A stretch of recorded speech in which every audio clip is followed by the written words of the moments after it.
शेर, कुत्ते, बिल्लियां, ये सभी मैमल्स बहुत ही आरामदायक पोजीशन में सोते हैं, लेकिन वेल्स ऐसे नहीं सोती। वेल्स को सोते हुए देखकर ऐसा लगता है मानो ब्रेड का कोई बड़ा टुकड़ा पानी में तैर रहा है। कैरेबियन सागर में डाइव करते हुए एक डाइवर को यह नजारा दिखा था।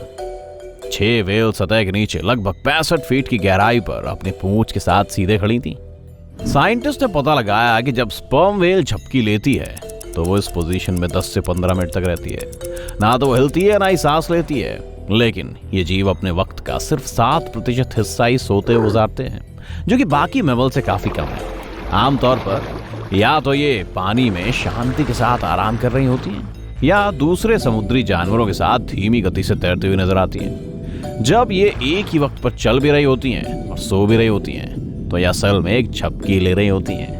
ये जानवर समुद्र की गहराई में ज्यादा नहीं जा सकते और इन्हें सतह के करीब रहना पड़ता है। ग्रेट व्हाइट शार्क ज्यादा गहराई में सोती और शिकार करती है, जिसका मतलब एक तेज झपकी लेते वक्त इन्हें ग्रेट व्हाइट शार्क की चिंता करने की जरूरत नहीं होगी। साथ ही आप जितनी गहराई में जाते हैं वहां उतनी ठंडक होती है और वेल को गर्म एनवायरनमेंट की जरूरत होती है ताकि वो अपने बड़े शरीर के तापमान को बनाए रख सके। डॉल्फिन अकेले होने पर गहरी नींद लेती है। वो ऐसा आमतौर पर रात में करती है और एक बार में केवल कुछ ही घंटों के लिए सोती है। सोते वक्त ये सतह पर तैरती है और अपने आधे दिमाग और साथ ही उसकी दूसरी तरफ वाली एक आंख को बंद कर लेती है। मैं भी ऐसा ही करता हूँ। दूसरा दिमाग कम अलर्ट लेवल पर होता है, ये जागता रहता है और खतरा महसूस होने पर हरकत करने के लिए तैयार रहता है। जब ताजा हवा लेने के लिए सतह पर जाने का वक्त होता है तो दिमाग का जागा हुआ हिस्सा इस बात के सिग्नल भेजता है। समुद्री मैमल्स में ब्लो होल होता है। ये स्किन का एक फ्लैप होता है जिसे वो जब चाहे खोल और बंद कर सकते हैं। इंसान खुद ब खुद सांस लेते हैं।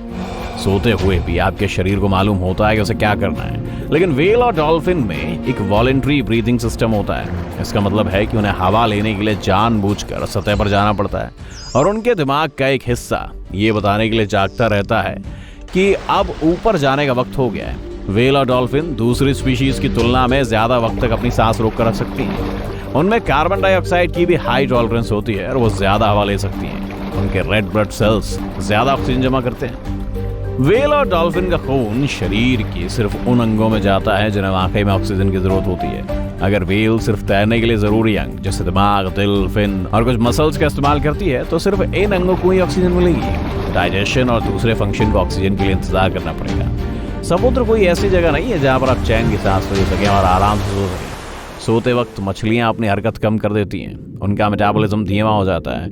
उनमें से कुछ एक ही जगह पर तैरती रहती हैं, कुछ कोरल के बीच या कीचड़ में एक महफूज जगह ढूंढ लेती हैं। जीवन की शुरुआत में डॉल्फिन एक अनोखी सीटी बजाना सीखती है जिससे उनके पोड के बाकी लोग उन्हें पहचानते हैं। इसका मतलब है कि ये खास सीटी उनका नाम होता है और डॉल्फिन उनका जवाब देती है। ये एक बड़ी जीव की तरह दिखते हैं जो कभी कभी खोल से निकलते हैं, लेकिन वो असल में पैर होते हैं और ये इस जानवर से भी ज्यादा लंबे होते हैं। क्लैम इस अंग का इस्तेमाल खुद को रेत में धंसाने के लिए करते हैं। ब्लू व्हेल सबसे बड़ा जीता जागता जानवर है और कई डायनासोर से भी ज्यादा बड़ी है।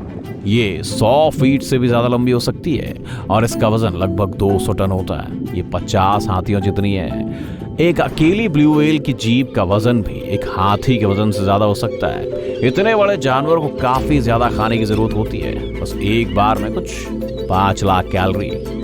ब्लू व्हेल का दिल एक छोटी कार के आकार का होता है और इसका वजन 1300 पाउंड किलोग्राम होता है। इतने बड़े शरीर में ब्लड को मूव करने के लिए दिल की धड़कन इतनी तेज होती है कि आप उन्हें 2 मील दूर से भी सुन सकते हैं। व्हेल का दिल 1 मिनट में सिर्फ 8 से 10 बार ही धड़कता है। व्हेल समुद्र की सबसे तेज आवाज करने वाले जीवों में से एक है। इसकी आवाज 180 डेसिबल तक जा सकती है, जो किसी जेट प्लेन जितनी होती है दोस्तों। जेलीफिश के शरीर का लगभग 95% हिस्सा पानी से बना होता है। इसमें हैरत की कोई बात नहीं है क्योंकि जेलीफिश में दिल, खून, आंखें या दिमाग नहीं होता है।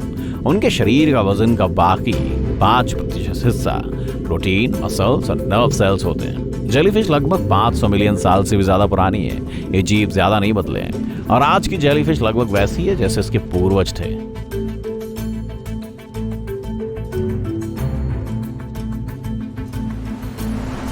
लेकिन 1991 में 2000 से ज्यादा जेलीफिश पॉलिप्स को स्पेस में ले जाया गया। साइंटिस्ट जानना चाहते थे कि बिना ग्रेविटी के एनवायरनमेंट में कैसा बर्ताव करेंगी। जेलीफिश ने रिप्रोडक्शन किया और 60,000 नए पॉलिप्स बनाए, लेकिन बदकिस्मती से धरती पर वापस आने के बाद नॉर्मल तरीके से काम नहीं कर पाए।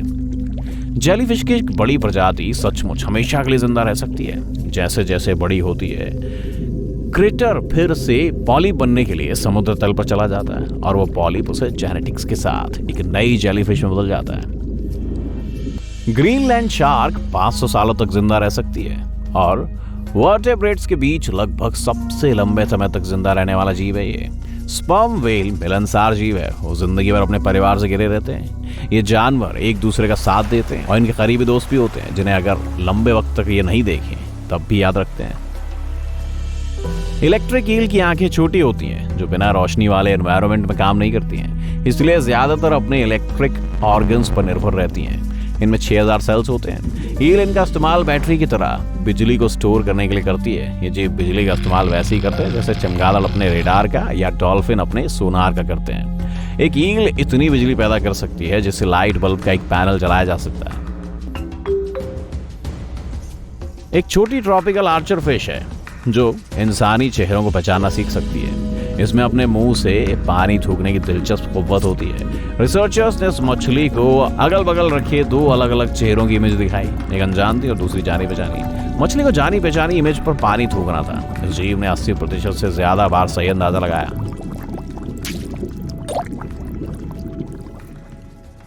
इस साल सर्दियों में कैलिफोर्निया तट के किनारे रहने वाली ग्रेट व्हाइट शार्क गायब हो जाती है।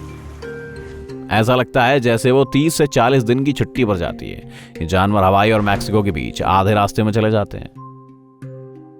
वो ऐसा भोजन करने, आराम करने और दूसरे इलाकों में अपने दोस्तों के साथ घूमने के लिए कर सकती हैं। इस जगह को अब व्हाइट शार्क कैफे कहा जाता है। कुछ तरह की शार्क जैसे मकोस, व्हेल शार्क और व्हाइट शार्क बहुत खास तरीके से सांस लेती हैं। इसके लिए इन्हें हर वक्त तैरते रहने की जरूरत होती है। इन्हें अपना मुंह खोलकर तेजी से चलने की भी जरूरत होती है। इस तरह इनके गिल्स में ऑक्सीजन पहुंचती है।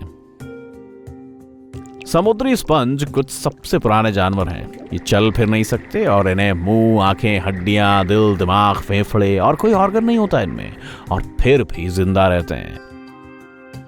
समुद्र में सी यूनिकॉर्न भी होते हैं। एक जानवर है जिसे नरवाहल कहा जाता है। इसकी सींग असल में एक दांत होती है जो 10 फीट तक लंबी हो सकती है। मेंटीज, जिन्हें समुद्री गाय भी कहा जाता है, हाथियों के दूर के रिश्तेदार हैं दोस्तों। इनका वजन 1000 पाउंड यानी कि 450 किलो तक हो सकता है। ये जीव शाकाहारी होते हैं और इन्हें रोजाना अपने कुल वजन का लगभग 10% भोजन करने की जरूरत होती है।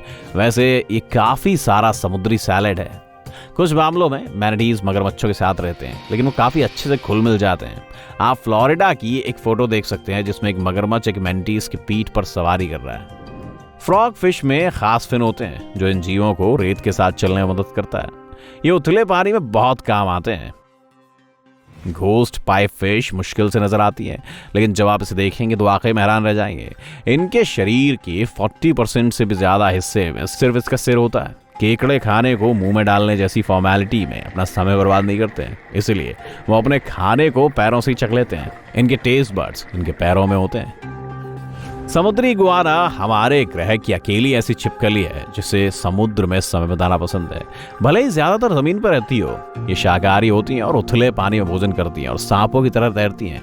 इगुआना अपने लंबे पंजों का इस्तेमाल भोजन करने के लिए, तल में पकड़ बनाने के लिए करते हैं। इगुआना अपने लंबे पंजों का इस्तेमाल नीचे की ओर पकड़ बनाने के लिए करते हैं जब उन्हें चरने की जरूरत होती है।